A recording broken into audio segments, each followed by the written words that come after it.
Hello, I'm Brent Hite. This is Doug Thornton, Mondo Gonzales. We are the Paleo Research Group. We have our guest with us today, Damus Reed and Cassidy Lockard. We're going to be surveying a mound site that we've previously surveyed and done some work at. And the way we found this place is a local that I know told me about this place and said it's been in their family for a long time.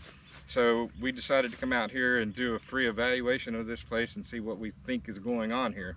So previously we've had a team out here and we ran some ground penetrating radar. Mondo, can you explain to our audience a little bit about what we did that day? Yeah, we came. It was good. We had a team that came out and did two different types of ground penetrating radar. They put the machines on the back of a side-by-side, which is pretty cool. You can see the mound in the back.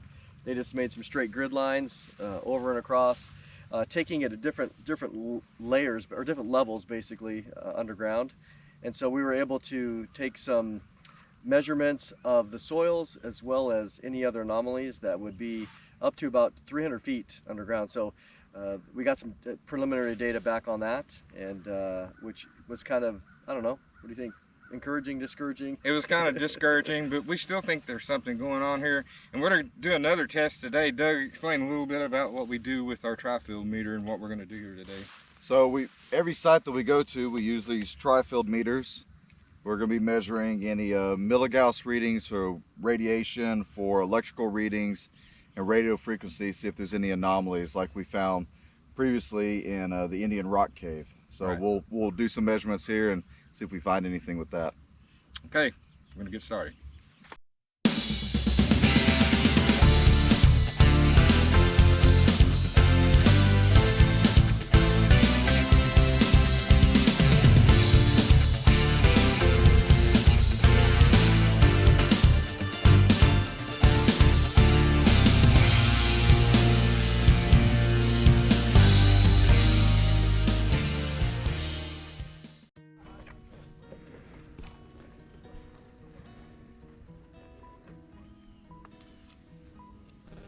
So we started out using the metal detector because some of the local lore that we heard led us to believe that there was possible metal artifacts in the ground around this mound site.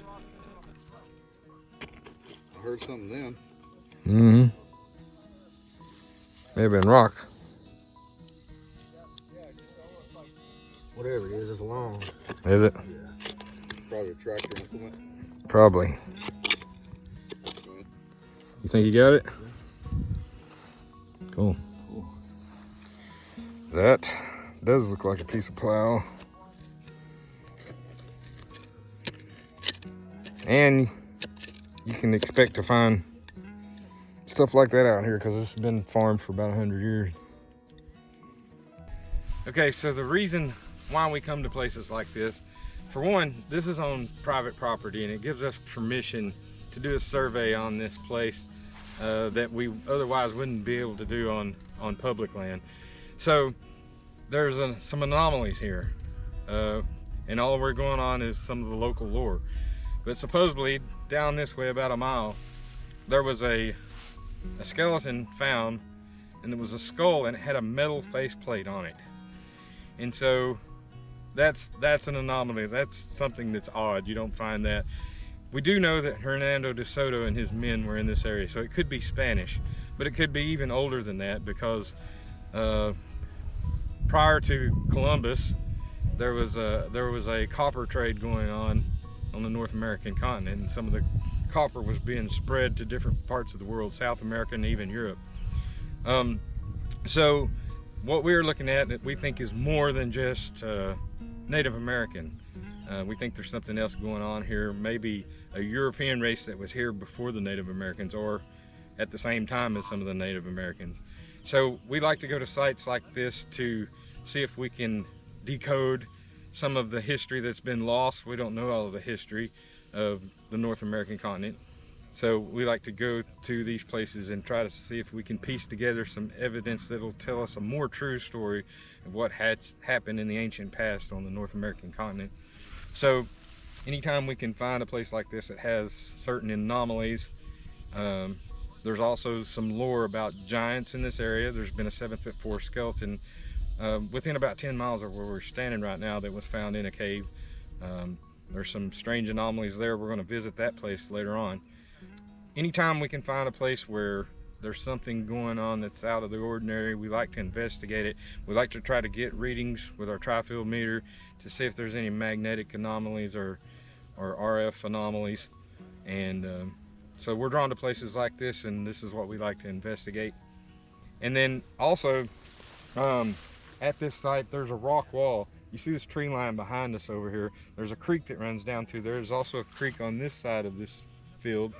And both sides of the creek have rock walls that are about 3 feet tall. And we found that this wall runs about a mile to our west here. So the rock wall is like the rock walls that you find on the East Coast, which there's hundreds of miles, thousands of miles of rock walls on the East Coast that we really don't know how they got there or who built them. A lot of people claim that it was probably Viking in nature, and we think we've got the same thing going on here. This wall really doesn't make sense because it doesn't enclose anything. It doesn't really mark a boundary of any kind, and you find the same thing on the East Coast and in other places where the rock walls just go on for miles at a time sometimes, and they really serve no purpose. And so we're trying to see if we can figure out maybe what purpose these were built for. Were they ritualistic? Were they boundaries? Were they for livestock? We just don't know. And we want to investigate this wall some more and see if we can find out a little bit more about it.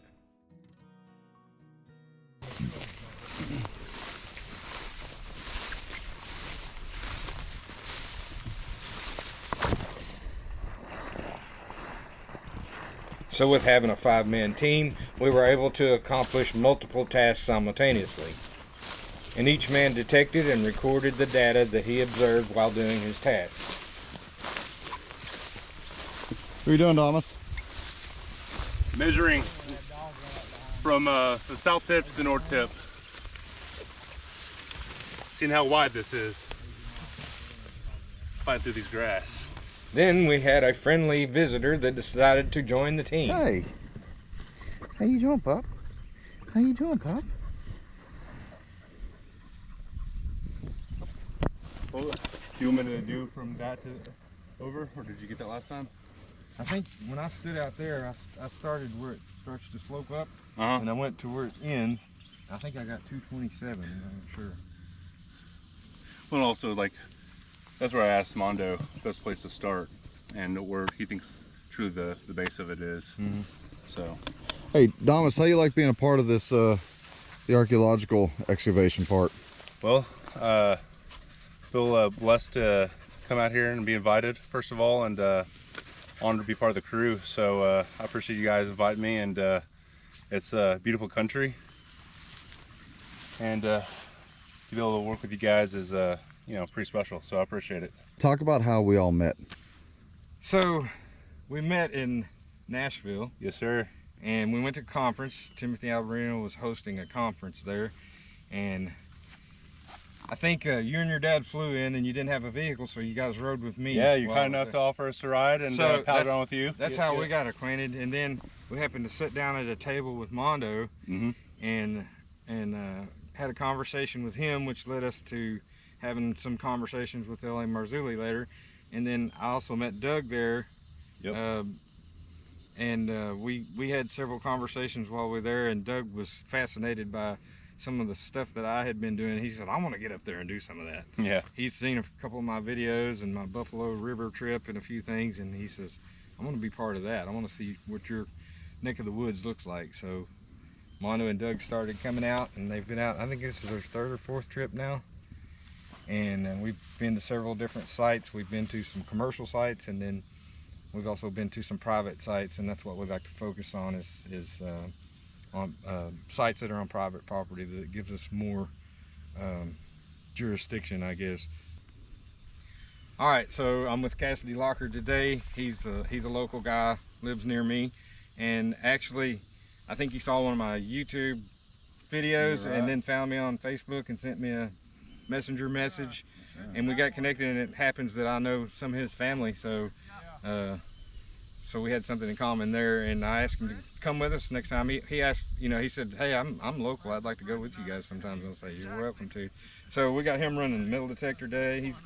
He's a metal detecting man. He's been doing some cliff dweller research, or searching for artifacts in some of the regions on his own property, where some overhang caves and different things like that.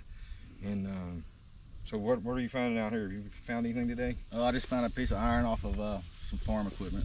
Right. So far, it ain't over yet. And the reason why we're using the metal detector is because of the lore that some of the skeletal remains that have been found in the area have had some type of metal armament, or some kind of jewelry, maybe from copper or some kind of other alloy like that. And so we're just trying to test the area to see if we can pick up any metal artifacts, which is when you're searching for artifacts and you're in Native American type situations, it's not likely that you find metal. It's usually stone artifacts, but you do find copper, not often, but every once in a while. It's kind of like a bonus, because there was a copper trade here early on, even before Columbus, and sometimes you can find some jewelry or other type artifacts that are made of copper. So here we are, really kind of surveying the mound area. This is a really big site, and one of the things that we noticed right away, especially Brent at the beginning, was that this mound is not a circular mound, as we just a perfect circle, but as we look off towards the east, there's a couple things that are interesting here. One of them is it looks like there's a sort of ramp that heads off. This isn't unusual in the sense of worldwide, but the ramp also being directly east gives us some insights, or at least some possible insights, because at the end of the day, when you look at a mound, it's going to be usually three main purposes. One is going to be burial, the other one would be ceremonial, if something's happening on top, or maybe even a dwelling. We think, based on what we're seeing here, that it certainly probably wouldn't be a dwelling, because there's other high areas just adjacent here that would be much more beneficial to have as a dwelling versus to live up here. But if there's a couple things that I think are worth mentioning, is that if this was a ceremonial site, having a ramp coming off would make sense, especially as it's directed towards the east, the rising of the sun. But in the far distance as well, there's another little mound area. We're not quite sure. We're taking measurements of that.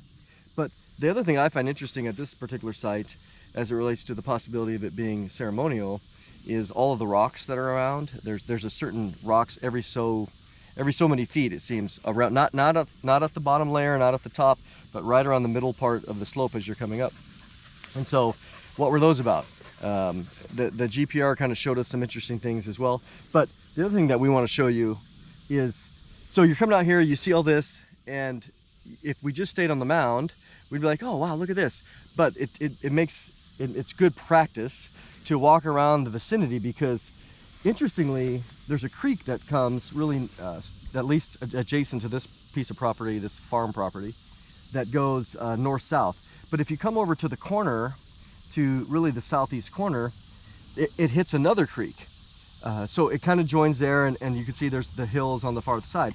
But what's fascinating here is there is a rock wall that is clearly not natural. You can see how it's been built. We're going to go over there and show you. But it runs along the whole area of the creek. The even more amazing thing is that it borders this entire, both creeks, but it borders this property. The other thing that's pretty puzzling is that there's a rock wall on both sides of the creek. So there's actually two rock walls that are kind of, it seems like it's holding in the creek water or something, but it's tremendous amount of effort. So you think, okay, who's building this? Why would they spend this amount of effort to build this rock wall, which it's kind of worn down now, but it looks like it was 3 to 6 feet tall. So that's a tremendous thing. The other thing is when you leave here, the wall extends for miles.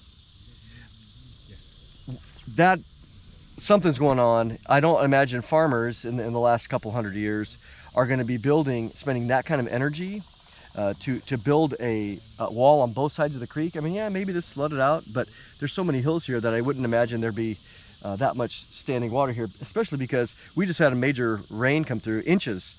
And I'm walking out here and there's a channel, but it's not even full of water. And we just had a major, again, at least a couple inches of rain over the last probably 3 hours. But so what is that doing? To me, it's just, it adds to the puzzle pieces that we don't know the final picture of what it looks like, but we'll show you the rock wall in a minute. We got the Trifield meter out. We had a spike on the milligauss reading, and then it went away. It maxed itself out twice, and it went away. And now we have it on the weighted electric, and you can see it's going 0 to 1 on the voltage. There's nothing electricity wise out here. All of our phones are sterilized right now. Everything should be on airplane mode. There's nothing around the Trifield meter that should make it have any readings at all, unless there's, you know, like we said, limestone underneath here potentially. Now it's not reading, now it's going back.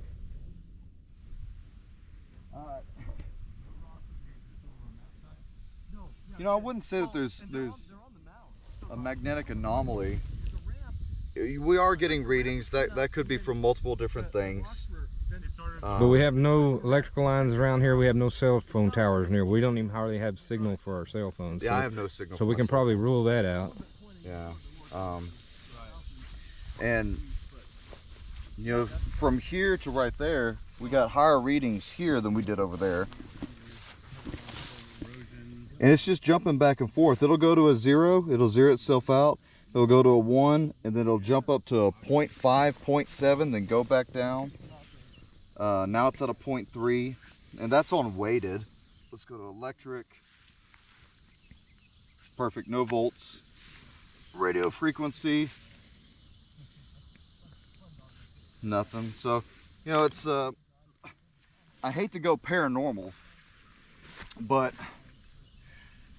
based off a lot of these sites, if we're talking about occultic rituals, things that are being summoned here, blood sacrifices, you know, there's residual energy in the ground that's left over from what we surmise, and these little instruments are used by ghost hunters and all different kinds of people. That's not what we're out here doing. We're just seeing what type of anomalies that we're picking up for data purposes.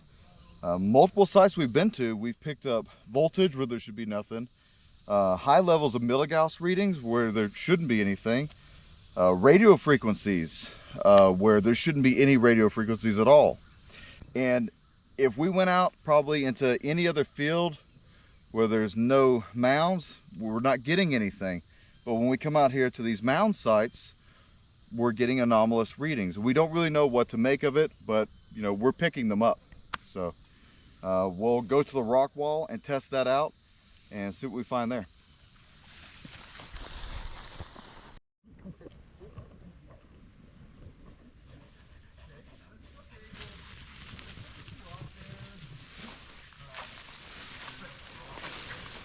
Dog sounds like a damn.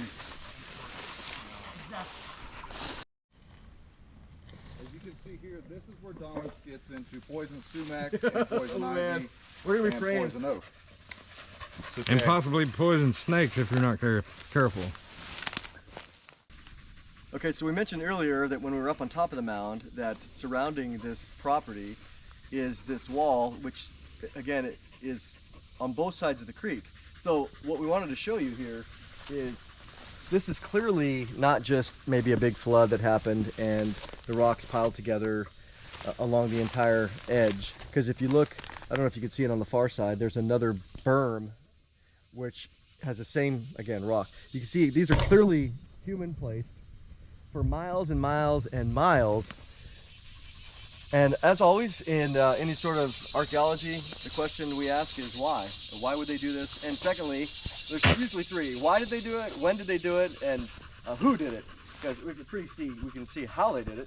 It's pretty straightforward. This isn't Cyclopean architecture. This isn't megalithic stuff. But this is very well intentioned. But for so long, along with the creek, again, both sides, were they trying to channel the water, which seems really odd. Nevertheless, what it does is it tells us that this implies something greater than just a farmer's field here in 1850 that somebody's out here building this whole thing just to bring in on both sides, all the way along, and even farther in the middle of the forest. So you think, oh, well, maybe they were trying to, keep in their cattle. That's not true, because when you look at the forested areas, this wall continues all the way down through really dense where nobody's living. And again, it's not really meant an animal to get over this. What we do see is farther up, it's up to 6 feet tall or even bigger. So again, just amazing little things that we're trying to puzzle together. And here's an example of human interaction. Will this look like something that a hunter-gatherer group would be doing? That's what I'm saying. No way. Because calories is the biggest game. Yep. You're moving. We know where the mounds where they live at, and we haven't seen this before. Nope. So in the Middle East, that's your question. Where do we see rock walls in the Middle East? How could we correlate, or is this unique? You see bigger rock walls certainly for defense purposes in cities. You tell on a tell you would have a big rock wall, whether stone or mud brick or whatever. You would also have, this kind of reminds me of the terracing walls that you see in ancient times, especially 1000 BC. But those were on hillsides to help with the erosion. People would terrace for their vineyards, and there's olive vineyards, there's grapes. That stuff's all there. It reminds me of that type of style, but clearly this isn't terracing. Is it defensive? Not at all. I wouldn't. I mean, I'm small. I could hop over that. But even if you were to, there's no evidence that it's 20 feet tall. But we do see it again, at least six feet bordering the water. That's the key. Is it's bordering all the water. It's bordering the creek. Well, one of the theories that we've heard before from people is that this was potentially used during Civil War. We would call this in the military a perma barrier. It'd be something that you'd lay down behind. You can put your musket or your rifle over, and this would be your cover, because rock is cover from bullets.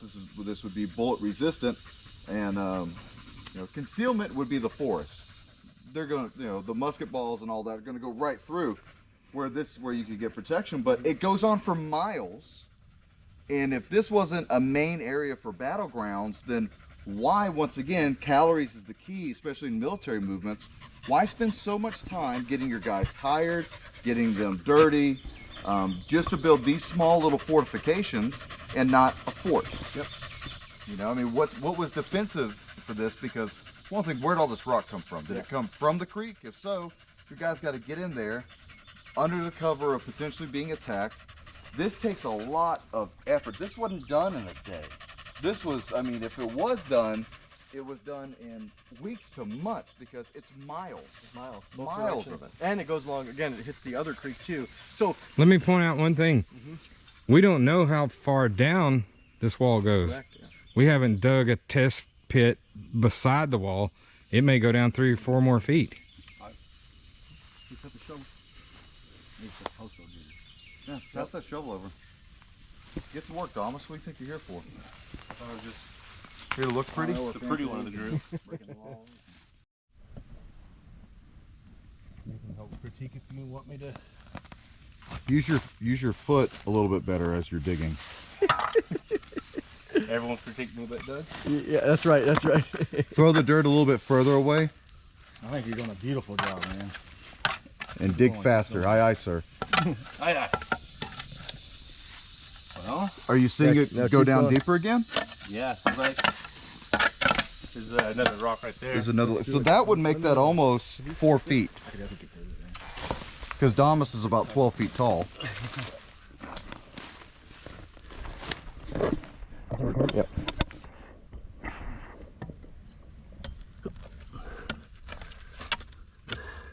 At least 2 more rock layers.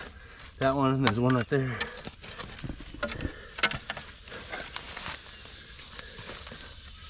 Can we try to go more with it right here? Or Yeah, here? I'll do it. All right. I don't actually want to come out of it.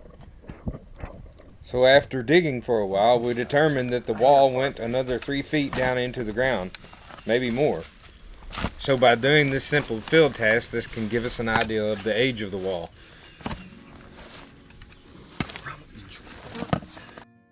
We also wanted to dig beside the stones that were symmetrically laid out at the base of the mound to see how big the stones were.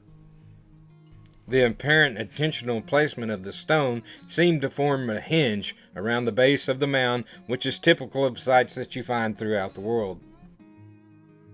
So it seems that our investigation of this site gave us more questions than answers, but we did find that there was some evidence of spiritual and ritualistic practices taking place at this site. We only had the one day to explore this site as we had other sites scheduled for the following days, but we do plan to return this site, especially when the leaves are off the trees, so we can follow this wall and see how far it goes. If you own property and you feel that there's something of archaeological significance on your land, feel free to contact me at brenthite@gmail.com, and my team and I can discuss with you on how to do a professional archaeological survey on your property. If you enjoy our content and would like to help sponsor our next expedition, we do take donations at the Cash App address listed on your screen. We do ask that you like and subscribe and leave a comment, and please share our content with a friend. And now we will share the bloopers. Is that hand frame? Is there room for you right here? Well, it's a wide lens, right? Hello, I'm Brent Hite. This is Doug Thornton, Mondo Gonzales, and we are the Paleo Research Group. We have an airplane flying over here. We don't need that. Good. Cut. Pause.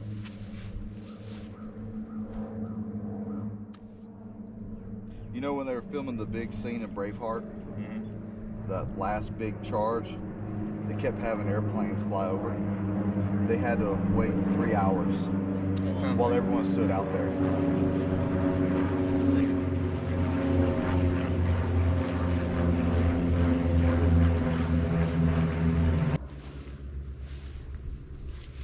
Hello, I'm Brent Hite. This is Doug Thornton, Mondo Gonzales, and we're the Paleo Research Group. We have our guest, Damus Reed, and I just went blank. Cassidy Lager. Hold on, do it again. All for the discovery, Yeah, there you guys. go. Yeah, take a seat right there. Show us, you know. Thomas, you're gonna have to sleep in your bed tonight. Me in your bed? No cuddle You buddies. guys have one king bed, is that it? Yeah. Clarify. What? We only have one bed. King. He chose that, not me. He asked for it. He requested, right? He said, I know this is two queens. Well, we could you do a- requested it. I got a text to prove it. Hey, hold on a second.